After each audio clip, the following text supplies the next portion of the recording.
Hello everyone. आज हम लोग सीपीसी के ऑर्डर से स्टार्ट कर रहे हैं। लिखा हुआ है सीपीसी आदेश। इससे पिछले टर्न जो कि आपका डे 26 था, उस पे हमने सारे ऑर्डर्स 1 से लेके 51 तक के ऑर्डर्स की एक समरी दी थी आपको कविता के रूप में। अब आज जो डे 28 है, यहाँ से हम लोग पहले आदेश को शुरू करने जा रहे हैं। क्या कह रहा है पहला आदेश में? पहले आदेश का नियम 10 बहुत पूछा जाता है। देखिए, एकदम सब सारे आदेश सारे नियम तो लगभग असंभव है। जितने भी अगर एक बार भी कोई प्रश्न पूछा गया है या जो इम्पोर्टेंट लग रहा है, हर उस आदेश को हम विद केस लॉ आपको देंगे। आ जाए हम लोग आदेश 1 नियम 10। ये कहता क्या है? गलत वादी के नाम से वाद। समझ ले पहले। जहां कोई वादवादी के रूप में गलत व्यक्ति के नाम से संस्थित किया गया है या जहां ये संदेहपूर्ण है कि क्या वो सही वादी के नाम से संस्थित किया गया है, वहां यदि वाद के किसी भी प्रक्रम में न्यायालय का ये समाधान हो जाता है कि वाद सद्भाविक भूल से संस्थित किया गया है और विवाद में के वास्तविक विषय के अवधारण के लिए ऐसा करना आवश्यक है, तो वो ऐसे निबंधनों पर जो वो न्याय संगत समझे, वाद के किसी भी प्रक्रम में किसी अन्य व्यक्ति को वादी के रूप में प्रतिस्थापित किए जाने या जोड़े जाने का आदेश दे सकेगा। बात को समझ लीजिए। सचमुच में किसी इस वजह से सद्भाविक भूल हो गई है, कोई ऐसी भूल हो गई सचमुच में जिसको न्यायालय समझ रहा है कि इस भूल को सिर्फ और सिर्फ हम पक्षकार को या किसी वादी का नाम बदल के या वादी को नाम जोड़ के ही इसमें एक सही डिसीजन दे सकते हैं, तो न्यायालय उस वाद के किसी भी प्रक्रम में क्या करेगा? या तो वादी का नाम दूसरा वादी को की जगह प्रतिस्थापित मतलब बदल देगा, उसकी जगह दूसरे को ला देगा, या फिर छूट रहा है तो उसको जोड़ लेगा। ये कह देता है आदेश 1 नियम 10। बहुत इंपॉर्टेंट केस है ये। इसमें गुरमीत सिंह भाटिया बनाम किरण कांत रॉबिन्सन, बहुत इंपॉर्टेंट सुप्रीम कोर्ट का केस है ये। 2019 में निर्णय दिया सुप्रीम कोर्ट ने। बताते हैं केस क्या कहता है। इस केस में सुप्रीम कोर्ट ने निर्णय दिया कि कोई ऐसा व्यक्ति जिसका वाद में कोई हित नहीं है, हक नहीं है, कोई अधिकार नहीं है, तो वो वादी को इस बात के लिए विवश नहीं कर सकता कि हमें भी इस वाद में आप जोड़ लीजिए। पूरा केस को आप संक्षेप में समझ लीजिए। आदेश 1 नियम 10 के अंतर्गत किसी आवेदन पत्र के माध्यम से कोई संभावित पक्षकार ऐसे वाद में पक्षकार बनाए जाने के लिए वादी को बाध्य नहीं कर सकता जिसमें वादी के विरुद्ध ना तो कोई दावा किया हो और ना ही उसका कोई वैध अधिकार प्रभावित हुआ हो। उच्च न्यायालय का निर्णय विधिपूर्ण है। विचारण न्यायालय ने अपीलार्थी आवेदक को पक्षकार बनाए जाने का आदेश देकर त्रुटि की अपील निरस्त। ठीक है। हुआ क्या? लोअर कोर्ट ने ऐसे व्यक्ति को वादी के रूप में जोड़ लिया जो कोई अधिकार नहीं रखता था उस संपत्ति में। हाई कोर्ट ने उसको हटा दिया, उसने अपील की सुप्रीम कोर्ट ने साफ कर दिया कि अगर आपका संपत्ति में कोई हित नहीं है, आप कोई राइट नहीं रखते हैं, तो आपको वादी के रूप में वादी के साथ नहीं जा सकता। सीधी सी एक बात है, क्योंकि आप वादी बनने लायक वादी के साथ नहीं जोड़े जा सकते आप, क्योंकि आप पक्षकार नहीं है हित ना होने के कारण।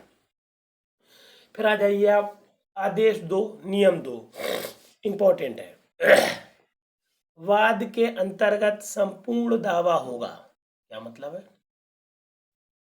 हर वाद के, पहला पॉइंट देख लें, पहली उपधारा, हर वाद के अंतर्गत वो पूरा दावा होगा जिसे उस वाद हेतु के विषय में करने का वादी हकदार है, किंतु वादी का वाद को किसी न्यायालय की अधिकारिता के भीतर लाने की दृष्टि से अपने दावे के किसी भाग का त्याग कर सकेगा।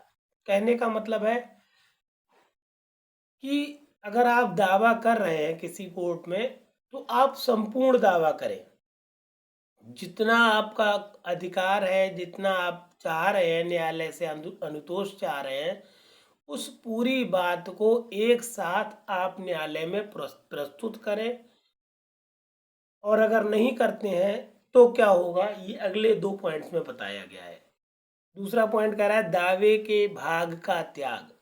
जहां वादी ने अपने दावे के किसी भाग के बारे में वाद लाने का लोभ करता है या उसे साशय त्याग देता है, वहां उसके पश्चात वो उस प्रकार लोप किए गए या व्यक्त या त्यक्त भाग के बारे में वाद नहीं लाएगा। अगर आपने कोई हिस्सा वाद का छोड़ दिया है जो इसमें अनुतोष चाहिए था, आपने नहीं मांगा है, तो अब आप दूसरा वाद संस्थित नहीं कर पाएंगे। तीसरा पॉइंट क्या कह देगा इसी का, कई अनुतोषों में से एक के लिए वाद लाने का लोभ। क्या कह रहा है ये, मतलब एक ही वाद हेतु के बारे में एक से अधिक अनुतोष पाने का हकदार व्यक्ति ऐसे सभी अनुतोषों का लोप यदि न्यायालय की इजाजत के बिना करता है, तो उसके पश्चात वो इस प्रकार लोप किए गए किसी भी अनुतोष के लिए वाद नहीं लाएगा। अब बात को समझ रहे हैं आप, कि कई अनुतोष चाहिए थे, कई रिलीफ चाहिए थे उसे न्यायालय से, मगर उसने वो मांगे नहीं। अब वो बाद में उन रिलीफ के बाद उन अनुतोषों को किसी वाद के जरिए उठा रहा है, तो अब उसको ये अधिकार नहीं है, न्यायालय उसको ये अधिकार नहीं देगा। अब आप अनुतोषों की मांग करें। अगर आपने लोप कर दिया तो कर दिया, आपको पहले बार एक ही बार में बताना चाहिए थी, उसके मामले को खारिज कर दिया जाएगा, क्योंकि ऐसे तो इतनी बहुलता हो जाएगी वादों की कि न्यायालय सुलझाते सुलझाते थक जाएगा। समझ ले, इसमें भी केस एक बहुत इम्पोर्टेंट है, निर्णय हमने लिखा है नीचे है एकदम, प्रमोद कुमार बनाम झलक सिंह 2019 का ये भी केस है और सुप्रीम कोर्ट का केस। इस केस में प्रमोद कुमार बनाम झलक सिंह 2019 सुप्रीम कोर्ट का केस है, ये यहाँ लिखा हुआ है। इसमें ये हुआ था, असल में 2 विक्रय विलेख थे और दोनों को निष्पादित किया गया था 10 दिन के अंतराल पर, और वादी प्रत्युत्तरदाता ने जो था केवल एक विक्रय विलेख को निरस्त करने हुए हेतु वाद संस्थित किया। मतलब 2 विक्रय किए गए और दोनों ही उनसे अनुचित लग रहे थे, तो वादी ने उनमें से एक विक्रय को अपास्त करने के लिए, निरस्त करने के लिए आवेदन किया। आवेदन स्वीकार हो गया, अधिकार उसको मतलब निर्णय दे दिया गया। उसके बाद जो है वो दूसरा जो विक्रय विलेख था, जो 10 दिन के अंदर निष्पादित किए गए थे दोनों, एक 21 तारीख पहला महीना 1959 को, और दूसरा 11 तारीख दूसरा महीना 1959 को निष्पादित किया गया था। दोनों ही को वो निरस्त कराना चाह रहा था, मगर उसने एक को निरस्त कराने के लिए आवेदन दिया और जो कि हो गया। बाद में उसने क्या किया, दूसरे के निरस्त कराने के लिए आवेदन किया, तो लोअर कोर्ट ने भी उसको खारिज कर दिया, हाई कोर्ट ने भी उसको निरस्त कर दिया, उसके आवेदन को, वाद को, जो उसने दोबारा संस्थित किया।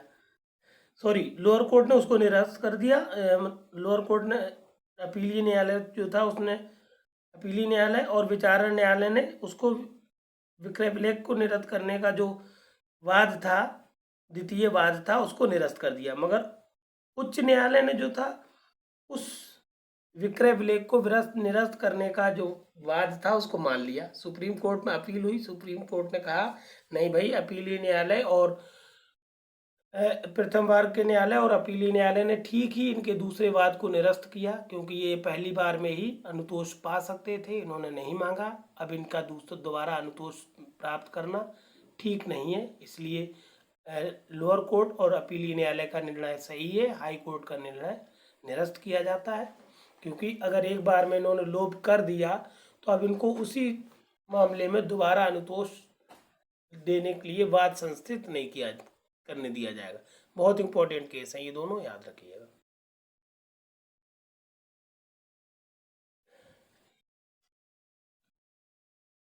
अब आ जाइए सिविल प्रक्रिया संहिता का आदेश 4 का वादों तथा कार्रवाइयों का समेकन। समेकन मीन्स होता एकत्रीकरण, जोड़ देना, मिला देना। समझ लें, बहुत इंपॉर्टेंट सेक्शन है क्योंकि ये बाद में जुड़ा है। जब बाद में जुड़ा का मतलब आप समझ लीजिए, ये जो है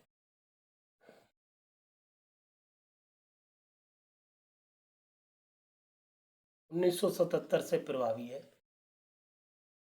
जब दो या अधिक वाद या कार्रवाई उसी न्यायालय में लंबित हो और न्यायालय की राय हो कि न्याय के हित में ये समीचीन है कि वो आदेश द्वारा उसके संयुक्त उनके नहीं, क्योंकि दो हो गए ना, उनके संयुक्त विचारण के लिए निर्देश दे, तब सभी ऐसे वादों तथा कार्रवाइयों का विनिश्चय सभी या किसी ऐसे वाद या कार्रवाई में साक्ष्य पर किया जा सकेगा। कहने का मतलब न्यायालय को लग रहा है कि एक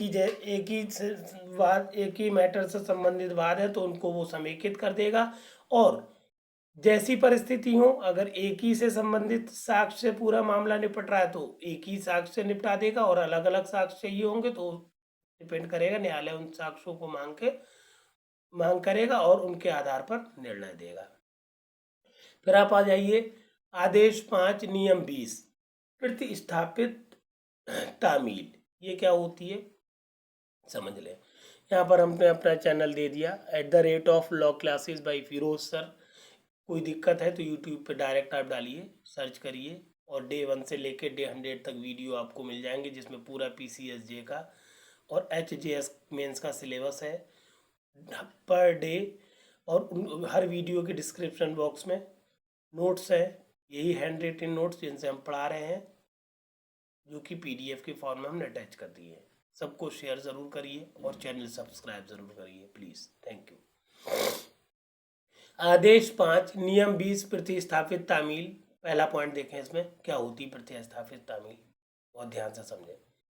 जहां बहुत आता है ये टॉपिक, जहां न्यायालय का समाधान हो जाता है कि ये विश्वास करने के लिए कारण है कि प्रतिवादी इस प्रयोजन से कि उस पर तामील न होने पाए सामने आने से बचता है, या सम्मन की तामील मामूली प्रकार से किसी अन्य कारण से नहीं की जा सकती, वहां न्यायालय आदेश देगा कि सम्मन की तामील की एक प्रति न्याय सदन के किसी सहज दृश्य मतलब जिसे आसानी से देखा जा सके, सहज दृश्य स्थान में लगाकर, और उस गृह के जिसमें प्रतिवादी का अंतिम बार निवास करना या कारोबार करना या अभिलाप के लिए स्वयं का काम करना ज्ञात है, किसी सहज दृश्य स्थान भाग पर भी लगाकर या ऐसी अन्य रीत से जो न्यायालय ठीक समझे की जाए। प्रतिस्थापित तामील का मतलब है न्यायालय को लगा कि अब ये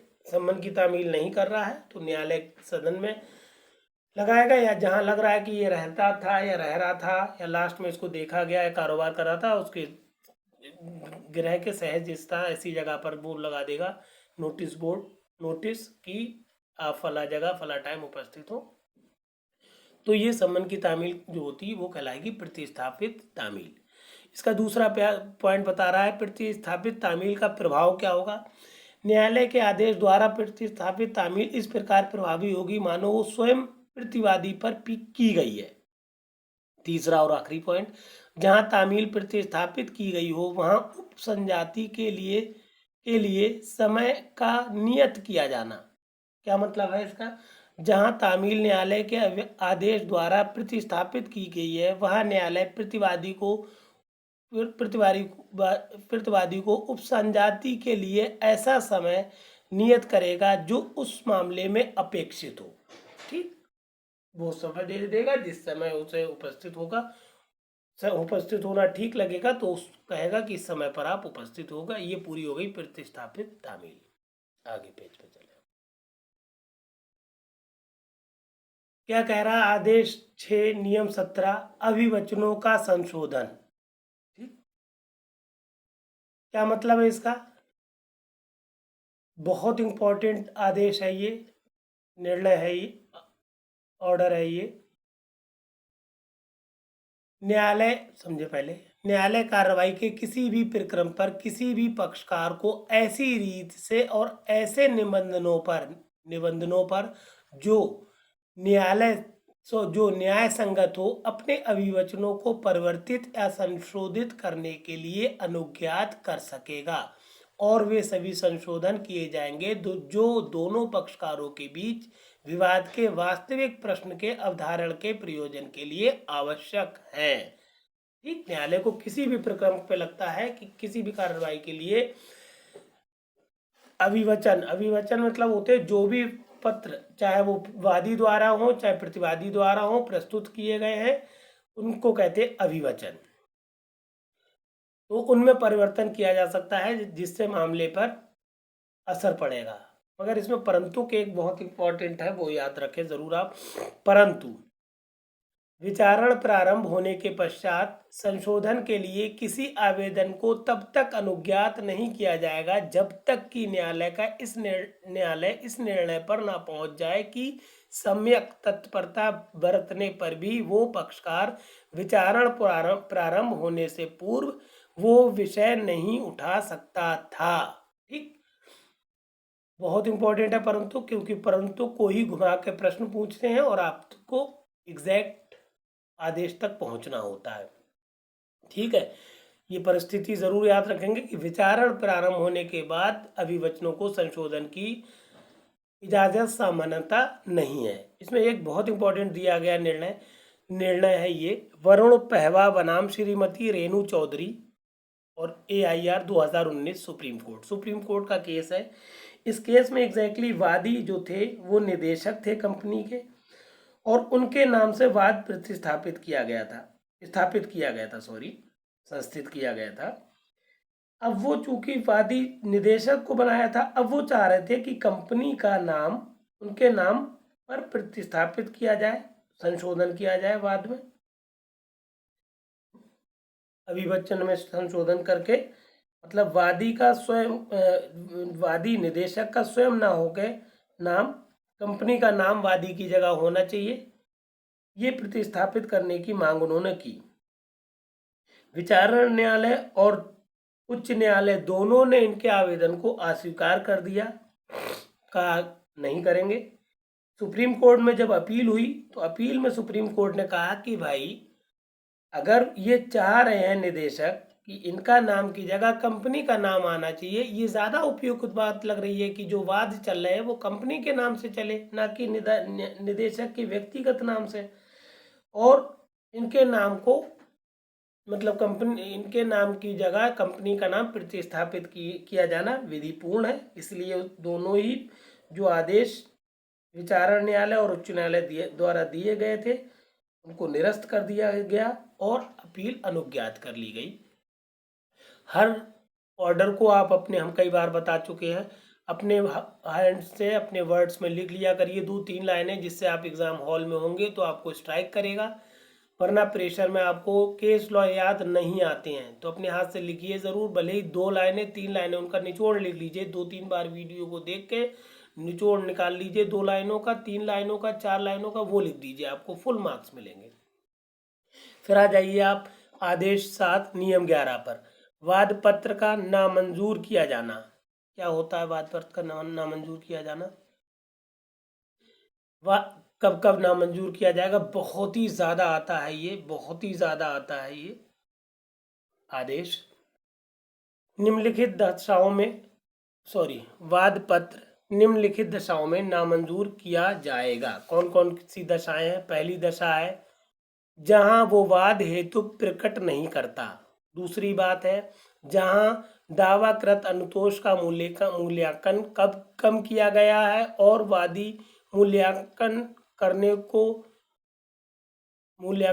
को ठीक करने के लिए आवेदन न्यायालय द्वारा अपेक्षित किए जाने पर भी उस समय के भीतर जो न्यायालय ने नियत किया है ऐसा करने में असफल रहता है। कहने का मतलब है दावाकृत अनुतोष जो है, जो चाहिए था उसका मूल्यांकन कम है और न्यायालय ने उसको कहा कि भैया इतने दिन के अंदर अंदर ये मूल्यांकन आप ठीक कर लीजिए, फिर भी आप असफल रहे तो आपका वाद नामंजूर कर दिया जाएगा। तीसरी बात, जहां दावाकृत अनुतोष का मूल्यांकन ठीक है किंतु वाद पत्र अपर्याप्त स्टाम्प पत्र पर लिखा गया है और वादी अपेक्षित स्टाम्प पत्र के देने के लिए न्यायालय द्वारा अपेक्षित किए जाने वाले समय पर भी के भीतर भी जो न्यायालय ने नियत किया है ऐसा करने में असफल रहता है। कहने का मतलब आपने दावाकृत अनुतोष का मूल्यांकन तो ठीक किया, मगर आपने क्या किया, अपर्याप्त स्टाम्प लगा दिया और न्यायालय ने कहा इतने दिन के अंदर आप पर्याप्त स्टाम्प की व्यवस्था करिए, तब भी आप असफल रहे तो आपका वाद खारिज कर दिया जाएगा। चौथी बात, अगले पेज पे हम चलें।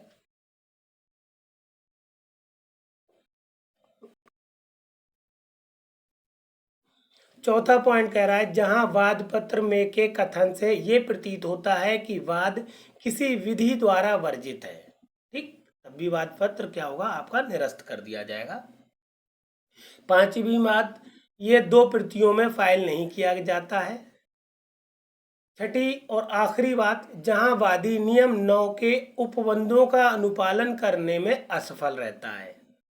अब इसमें एक परंतु जोड़ा गया जो बहुत ही ज्यादा इंपॉर्टेंट है।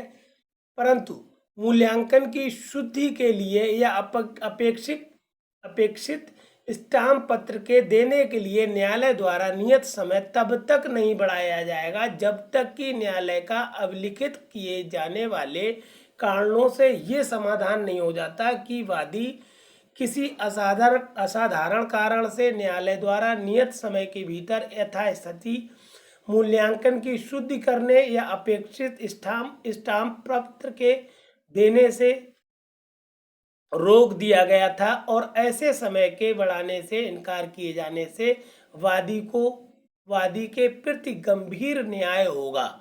कहने का मतलब है न्यायालय यूं ही, जो अभी आपने पॉइंट पहले पिछले पेज पे पढ़े थे कि जो कि 2 और 3 पॉइंट थे, आप ध्यान से देख लीजिएगा, उनमें समय बढ़ा के दिया था न्यायालय ने, तो यूं ही समय नहीं बढ़ा देगा कि फालतू में कि आप जाइए, देखेगा कि सचमुच में कोई ऐसी तो परिस्थिति नहीं थी जिस पर समय देना चाहिए था वादी को, और अगर आपको समय नहीं दिया जाता तो गंभीर अन्याय होता है न्यायालय के प्रति, तभी न्यायालय समय को बढ़ाए जाने का आदेश देगा। इसमें एक बहुत ही इंपॉर्टेंट निर्णय दिया गया है, दाही बेन बनाम अरविंद भाई कल्याण जी 2020 का केस है। सुप्रीम कोर्ट ने इसमें निर्णय दिया, बहुत ही इंपॉर्टेंट निर्णय है ये सुप्रीम कोर्ट का। दाही बेन बनाम अरविंद भाई कल्याण जी 2020 केस को समझ लीजिए आप, क्या कह रहा है ये केस। इस केस में सुप्रीम कोर्ट ने 2 बहुत इंपॉर्टेंट बिंदु दिए। पहला बिंदु है, यदि वाद पत्र से वाद कारण दर्शित नहीं होता या वाद परसीमा विधि द्वारा वर्जित है तब वाद को प्रारंभ में ही अस्वीकार कर देना चाहिए। ये सुप्रीम कोर्ट ने एकदम डेडलाइन दे दी कि अगर कारण दर्शित नहीं हो रहे हैं वाद के, आप रद्द कर दीजिए, या वादी जो है परसीमा काल निकल गई उसके बाद आया है, आप कुछ ना करिए, वाद को उसके निरस्त कर दीजिए, उसको रिलीफ ना दीजिए। दूसरा इसमें पॉइंट बताया, विक्रय विलेख को प्रथम बार वाद अधिकार उत्पन्न होने की तिथि से 3 वर्ष के भीतर संस्थित वाद द्वारा ही निरस्त कराया जा सकता है। उक्त परिसीमा के बाद संस्थित वाद अस्वीकार कर दिया जाएगा। कहने का मतलब है, अगर आप किसी विक्रय विलेख को निरस्त कराना चाह रहे हैं या कोई उससे संबंधित मामला उठाना चाह रहे हैं, तो जिस दिन विक्रय विलेख हुआ था उस तारीख से 3 साल के अंदर अंदर आप कोर्ट के अंदर आइए, वाद संस्थित कर दीजिए 3 साल के अंदर। 3 साल के अंदर अगर आप विक्रय विलेख को निरस्त कराने के लिए वाद संस्थित नहीं करते हैं तो इस सीमा के निकल जाने के बाद मतलब बाद आपका मतलब ये परसीमा काल जो है 3 साल है। संक्षेप में समझ लीजिए दूसरे पॉइंट को। सुप्रीम कोर्ट ने कहा कि अगर कोई आप विक्रय विलेख निरस्त कराना चाहते हैं तो उसके लिए परिसीमा काल जो है 3 साल है। 3 साल के भीतर भीतर आप आइए कि हमें विक्रय विलेख जो है गलत है और इसको निरस्त किया जाना चाहिए, तो 3 साल के अंदर आइए। 3 साल के बाद आते हैं तो आपका जो है वाद वो अस्वीकार कर दिया जाना चाहिए। ये 2 बिंदु बहुत ही इंपॉर्टेंट है सुप्रीम कोर्ट के जो इन्होंने दिए दाही वेन बनाम अरविंद भाई कल्याण जी 2020 में। हालांकि एक और केस है जिस बहुत पहले का केस है 2018, बहुत पहले का, वो 4 साल 5 साल पहले का। ये है उर्वशी बेन बनाम कृष्णकांत प्रसाद तिवारी 2018। इसमें भी यही कहा गया कि जब अगर वाद जो है विधि द्वारा निषिद्ध है तो उसको आप नामंजूर कर दीजिए। अब आ जाइए आप आदेश 7 नियम 13। ये क्या कह रहा है? इसमें एग्जैक्टली कहा गया है जहां वाद पत्र की नामंजूरी से नए वाद का उपस्थित किया जाना प्रवारित नहीं होता। पहले समझ ले। इसमें इसके पूर्व वर्णित आधारों में से किसी पर भी वाद पत्र के नामंजूर किए जाने पर केवल नामंजूरी के कारण ही वादी उसी वाद हेतु के बारे में नए वाद पत्र उपस्थित किए जाने से प्रवारित नहीं हो जाएगा। इस केस में फिर मेनली कहा गया है कि जहां वाद पत्र मान लीजिए नामंजूर कर दिया न्यायालय ने, तो उसी वाद हेतु पे भी आप पुनः मतलब दूसरा वाद संस्थित कर सकते हैं। आपको उन्हीं वाद हेतुकों के आधार पर फिर से वाद संस्थित करने के लिए मना नहीं किया जाएगा। ये कहता है आदेश 7 नियम 13। बहुत इंपॉर्टेंट है। चैनल का नाम दे दिया हमने @law classes by Firoz sir. यहाँ पर भी है @law classes by Firoz sir. कोई भी असुविधा हो रही है चैनल ढूंढने में, ये आप डायरेक्ट डालिए यूट्यूब पे, आपको चैनल मिल जाएगा। मेहनत से पढ़िए। डे 1 से लेकर डे 100 तक हम आपको पूरा PCSJ यूपी का और SJS यूपी का मेंस का एक एक इम्पोर्टेंट पॉइंट केस लॉ के साथ दे रहे हैं। सभी लोगों के साथ शेयर करिए और चैनल को सब्सक्राइब ज़रूर कर लीजिए। अब अगर आगे हम लोगों को, हालांकि हमारे पास आदेश